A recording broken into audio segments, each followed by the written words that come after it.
It's not working. No, it's not. Is it working? Not working. Is it working? Oh, okay. All right. Hello, guys. Welcome to Discovered Students. Obviously, tonight is our Parent Night Technology Talk. So we just wanted to invite you guys and say thank you for coming. We're really excited for what the Lord is going to do. So we just wanted to say thank you. A couple announcements before we introduce our speaker. Somebody lost $15, so we found it. So if you want to go to Brian to get it, he's got it. Oh, all right. I guess it's Brian's.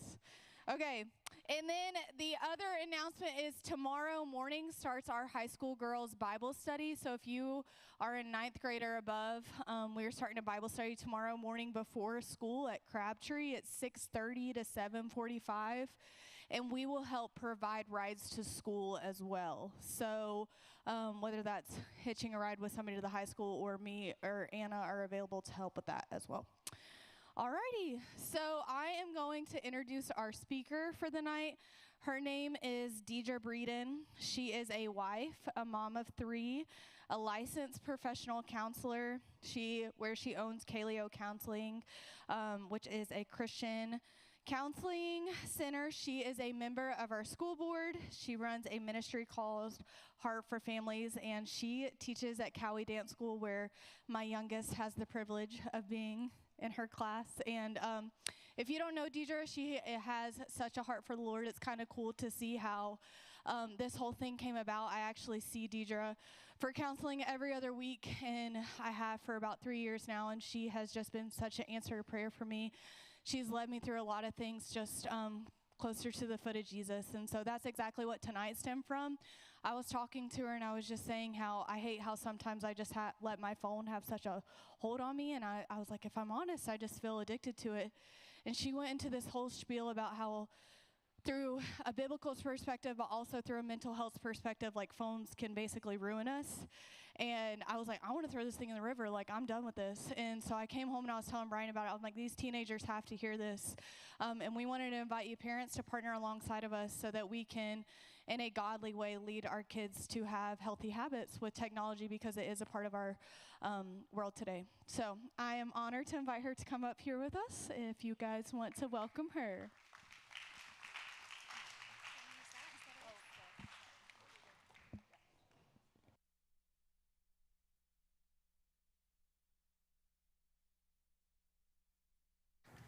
Okay, is it work? Yeah, it's working. Technology works. It tried to freeze up on me today when I tried to print my notes, which my notes are my gift to you because they're to keep me reined in. Before we start, if you have a phone on your table, take it and put it under your chair. Or in a bag where you can't see it and it's not going to distract you. I know Kerrigan said that I said phones can ruin us, but I know that phones are part of our life. This is not a super popular topic that I'm here to talk about, because I'm talking about the negative and maybe the harmful impact that technology can have on our ability to live and thrive as God has created. But I just ask you to lean in and give me this time, because I promise I have good intentions with it. Psychology uses the term biopsychosocial spiritual to describe human beings, and that is also something that shows up in Scripture. If you look at the story of Genesis and the elements of how we were designed by God to interact with creation, each other, and Him, when we start with biology, Adam was given food to nourish his body, tasks to do, work to move and strengthen his body. God rested on the 7th day, modeling the importance of rest, mental and physical. And later we're going to dig into some ways that technology can interfere with this. Psychology. God put trees in the garden, right? We've heard about the tree of the knowledge of good and evil. We were never intended to know everything like God.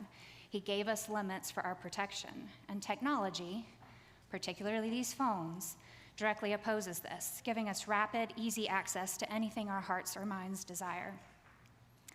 Social. God created us to be in relationship. It's not good for man to be alone, so a helper was made for him. spiritual. In Genesis 1, Scripture says that we were created in his image. Number one, to be in relationship with him. One truth at the foundation of everything we will cover today is that we all have a God-shaped whole, and the intention was for us to pursue fulfillment through him and him only. He is the vine, and we are the branches. Apart from him, we are nothing. When man and woman were created and placed in the garden, Scripture tells us that they felt no shame. They were connected with each other. They were connected with God. They were the opposite of isolated. Connection to God is the number one solution for when we feel alone, shamed, or empty. And then enters sin. The enemy's efforts to distract us from our number one purpose, being in relationship with God, have changed in method over the years, but not the intent, which is to steal, kill, and destroy. If you look at the story of the fall in Genesis 3, sin brought a desire to know as much as God. The serpent deceived Eve by lying to her. He just doesn't want you to know as much as him. You surely won't die. A vulnerability to be easily influenced. The enemy let Eve believe something that was mostly true and reinforced doubt. It brought in feelings of shame. They hid themselves. They started avoiding, lying, deflecting. This was the beginning of isolation. We were trading God's intent for us to feel belonging, validation, and acceptance with him. And then humans began to take the path of least resistance. It wasn't me, it was the woman you gave me. I'm going to go hide now. So let me pause here to emphasize again that my heart in all of this is I feel very passionately about this subject, personal reasons. I'm very thankful to be able to speak to you about this tonight. I've actually been really excited when people ask me about it. Yeah, I'm so excited. But I need you to know this comes from a place of personal conviction and passion, not from a place of judgment and condemnation.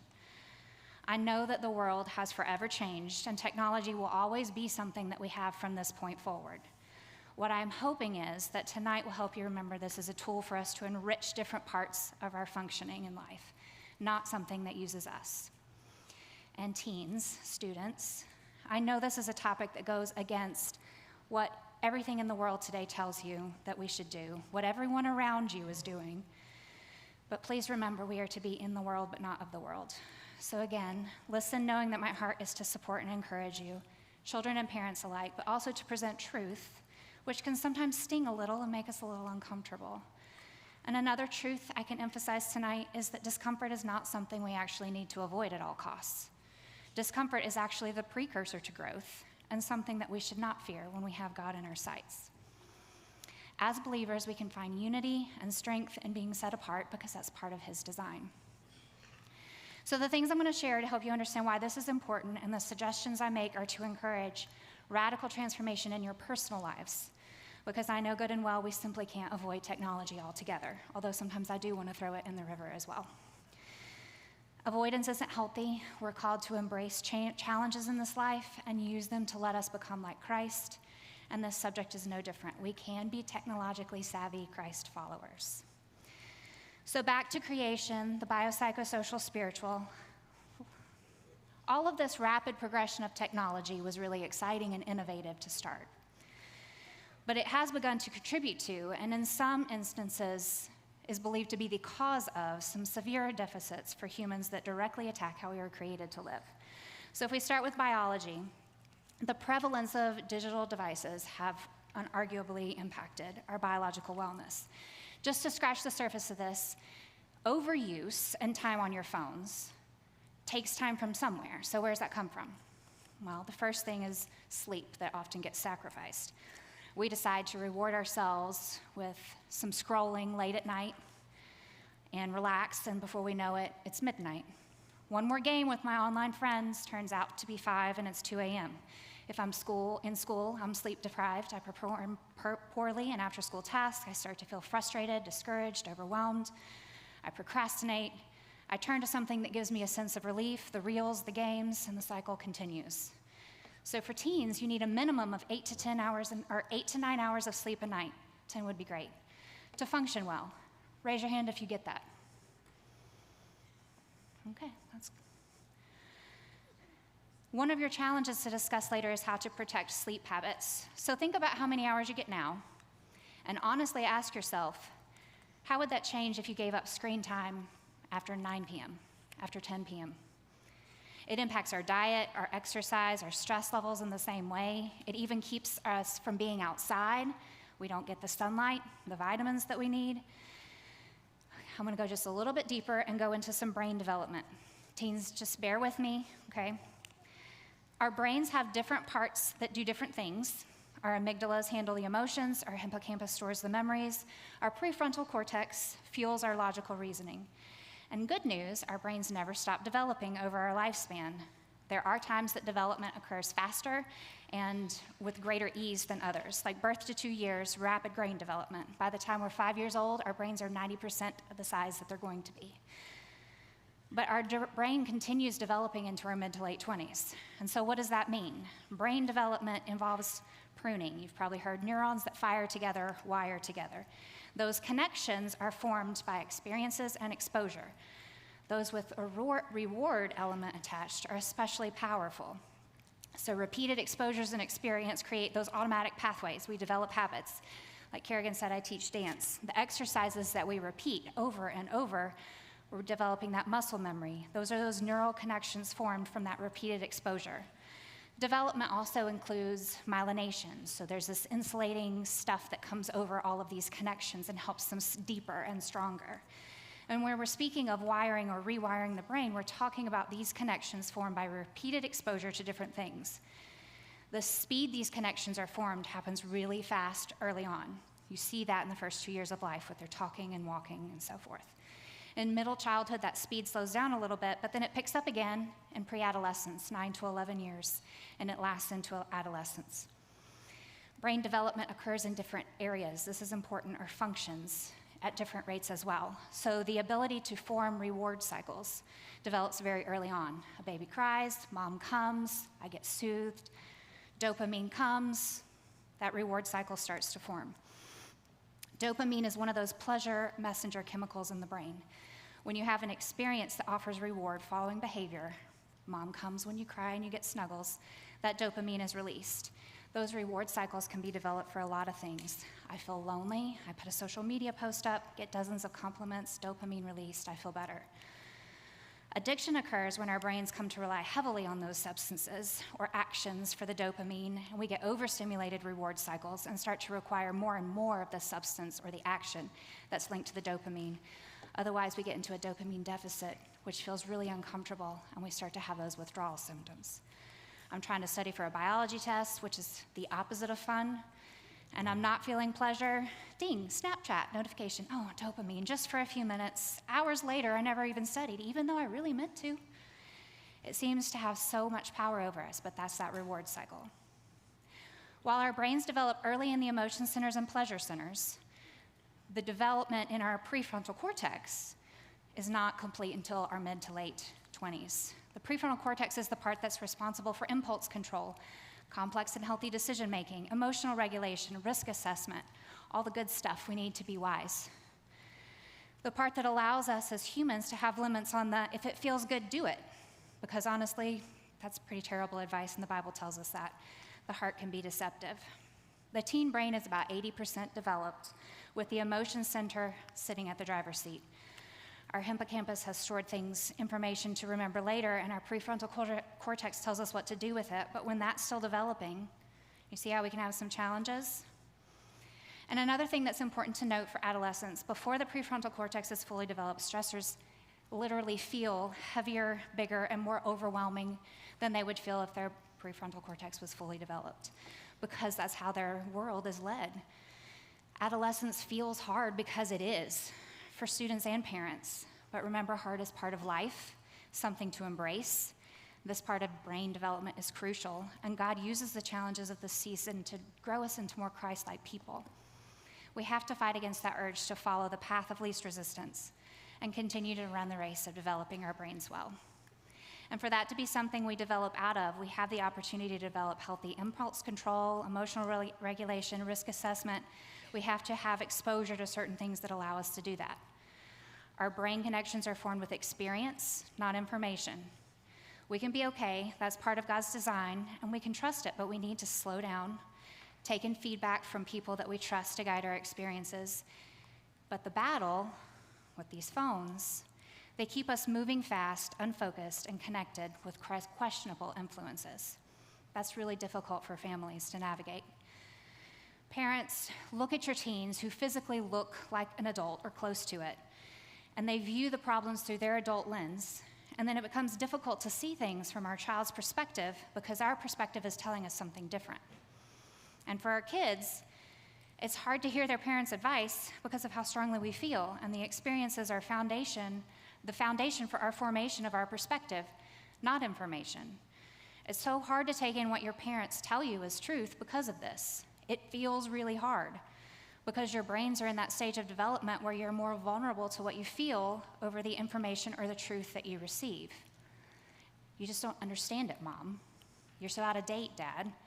But my friends get me. My peers do.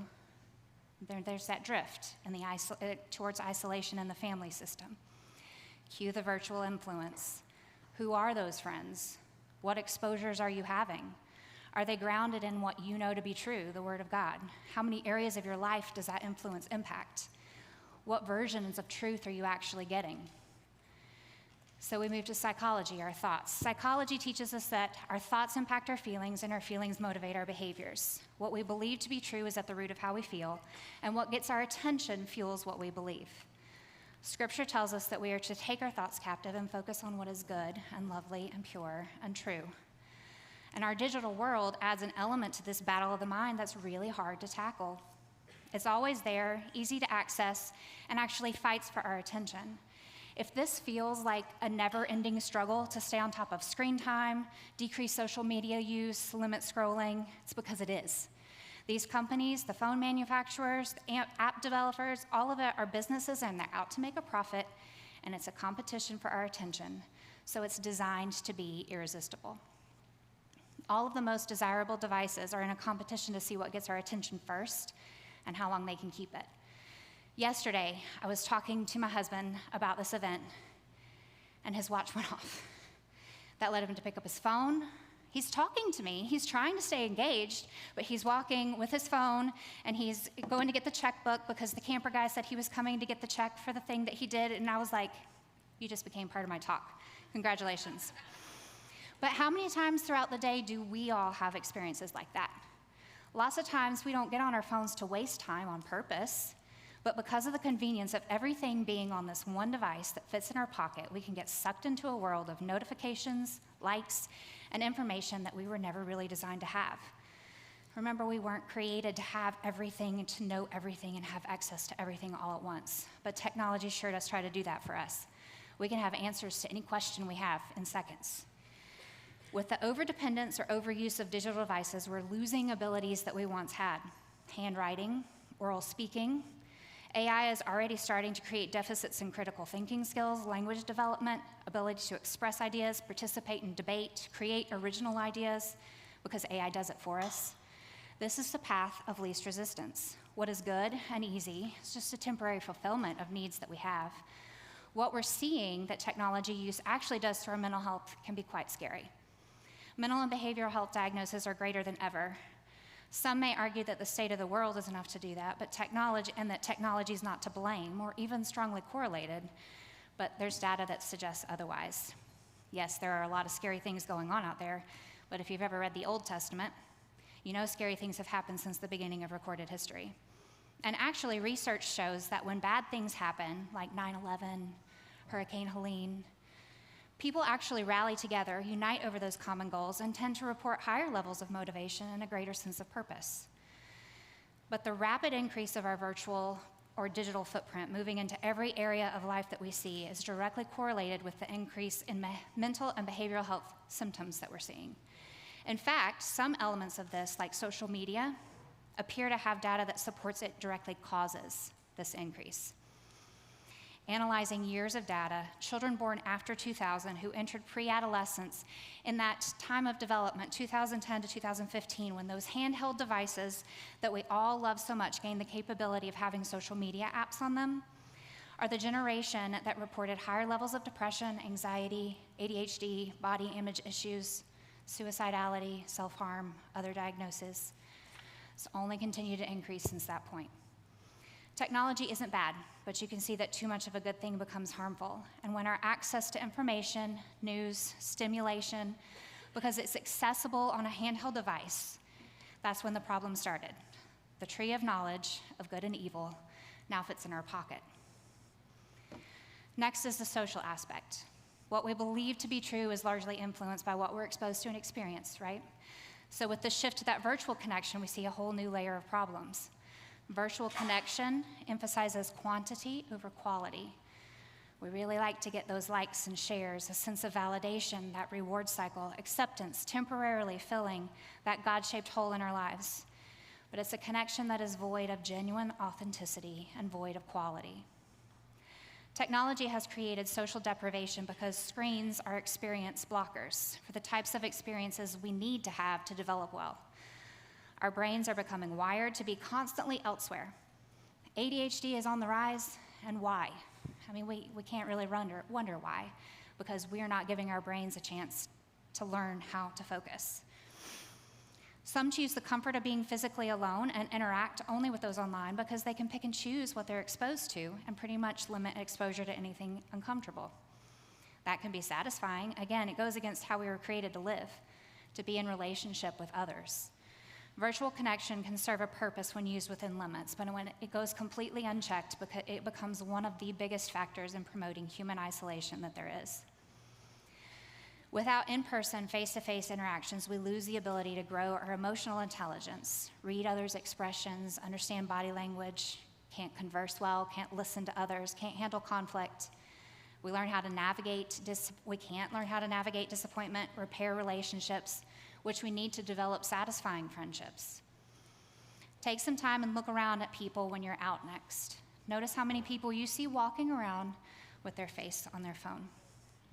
Go to lunch, and when you are allowed to have your phones outside during your lunch, look and see how many people are sitting side by side looking down, not interacting with each other.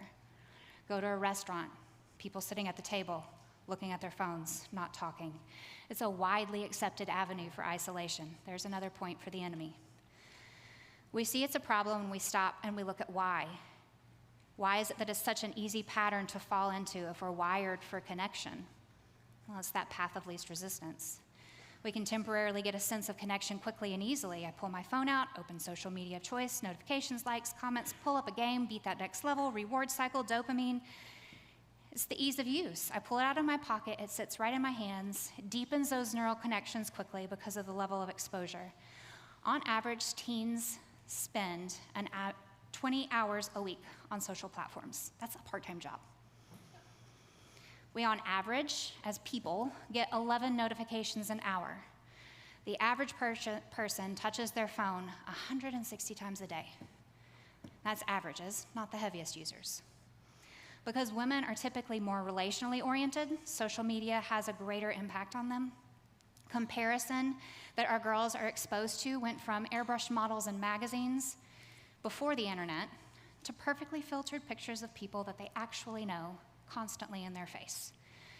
But without that fully developed prefrontal cortex to bring that awareness that social media is just the highlight reel, this level of comparison is dangerous, and one of the aspects of our digital world that data shows directly causes an increase in anxiety, depression, body image disorders, and more.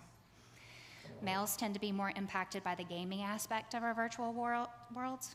Gaming addiction is real and problematic for all of the ways we've mentioned already, but also the risk of deficit in the functioning that comes from forming brain connections based on experiences from a virtual world instead of the real world.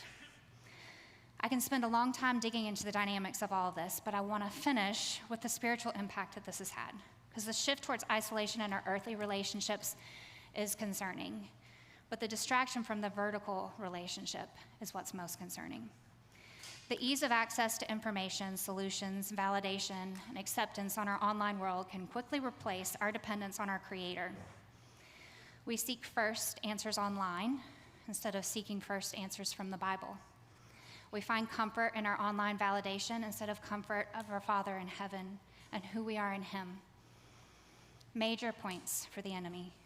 He wants us to be distracted, unwell, discouraged, or even deceived into thinking we're fulfilled by the things of this world, because that keeps us disconnected from the only source of peace and hope and joy, because he comes to steal and kill and destroy.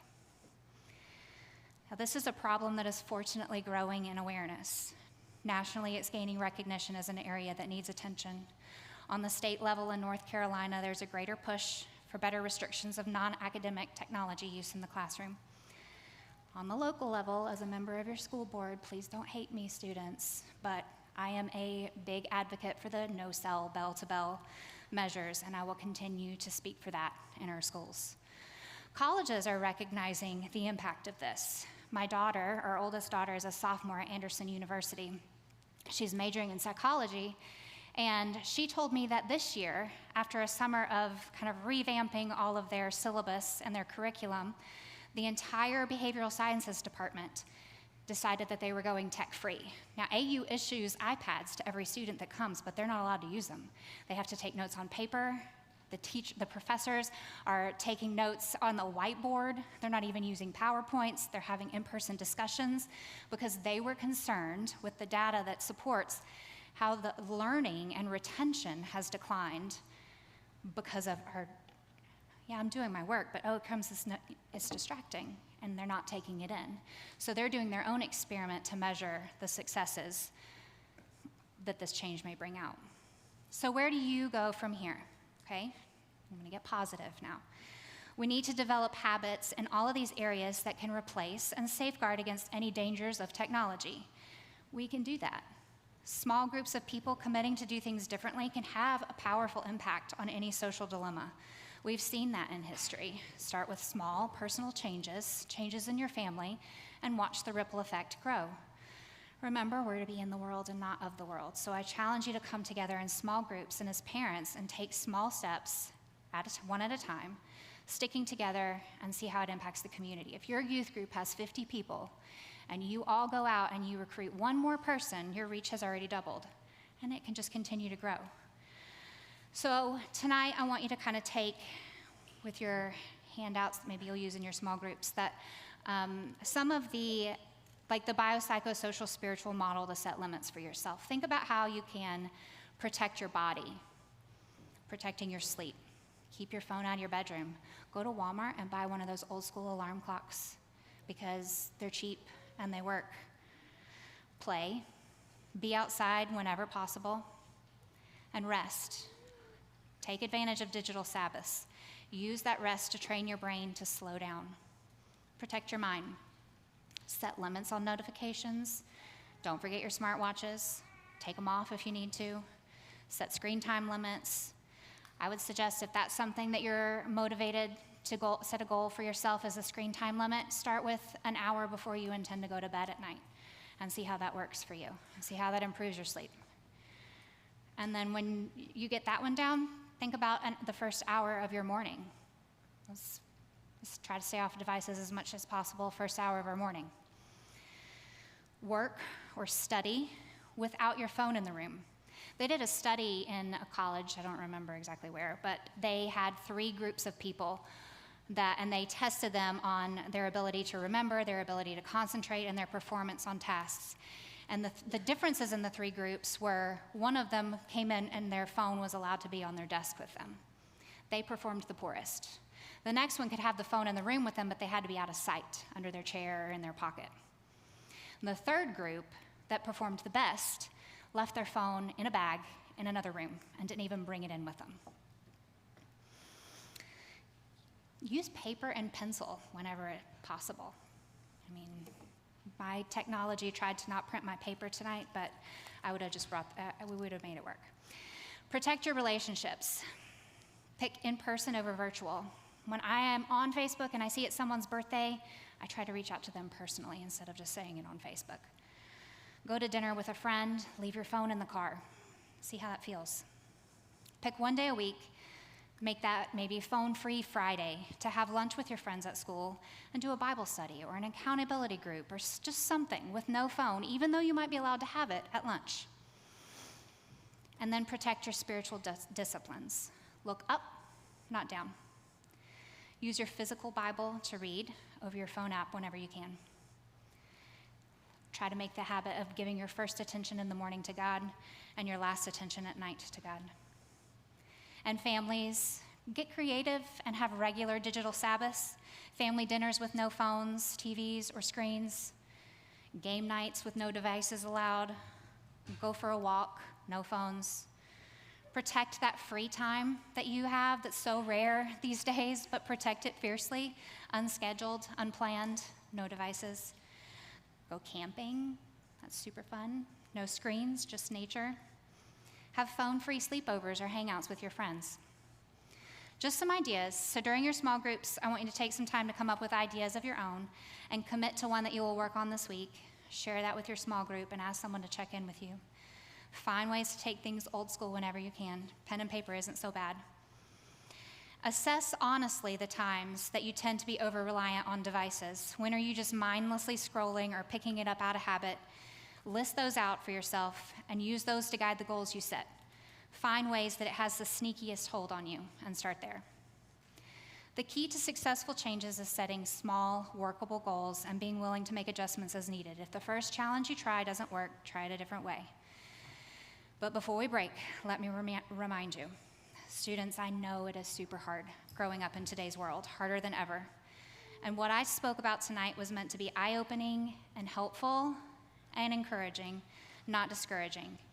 You are growing and developing, and there should be limits for you during this time, just as God taught us we should always live under limits, even as grown adults. That's for our good. It's hard to be in a world where those limits vary widely in our peer groups, but the limits set forth by God are worth following, and the things we've discussed tonight can help you navigate growing up in a tech world while still honoring God. So remember, none of the things I've said means as a teen you're flawed or non-functional or lazy or less than. What it means is that you're still developing, and you're developing exactly as you should be. But the very definition of developing is not being finished yet. So following those healthy guardrails in regard to tech use can protect that development and your ability to guide it in a way that honors God. You are perfectly loved, beautifully designed exactly as you are, mid-progression. You have a Father in heaven who loves you fiercely and will not give up the pursuit of you ever. And your parents and your mentors present in your life are one of the ways he pursues you. And it's the same thing for you parents. Hard parenting in today's world, but you're all great parents. God fiercely loves you and pursues you too. Just because you're grown doesn't change the fact that you are his child. That's all I have.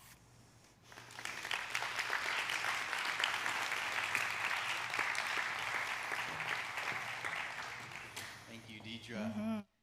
And one thing that Deidre said that just stuck out to me, not to sermonize this or go pastor mode on you, but she mentioned the part where these things, the technology that we have, the phones that we carry in our pockets every day, that these things are designed to be irresistible. I think that was the line, Deidre, that you used. And these are competing forces, right? The technology that we have and the Father in heaven, whom we also have. Those irresistibly designed things are competing. And a lot of the time, I find, just in my own personal life, I'm taking that second best thing, which I spend so much time on, which is probably my phone, and I put it over the best. And we say this to our students a lot. We've mentioned it in plenty of Sunday night sermons, but the best competing thing to the first best is always going to be the second best. And a lot of times we elevate that second best to the best. And so God, our Father, is also designed to be irresistible, but we choose the latter, the second best thing a lot of times. So that was just something I thought about too. So thank you, Deidre. What we wanted to do at this part of the service is to split usually the last 30, 40 minutes that we have on a Sunday night.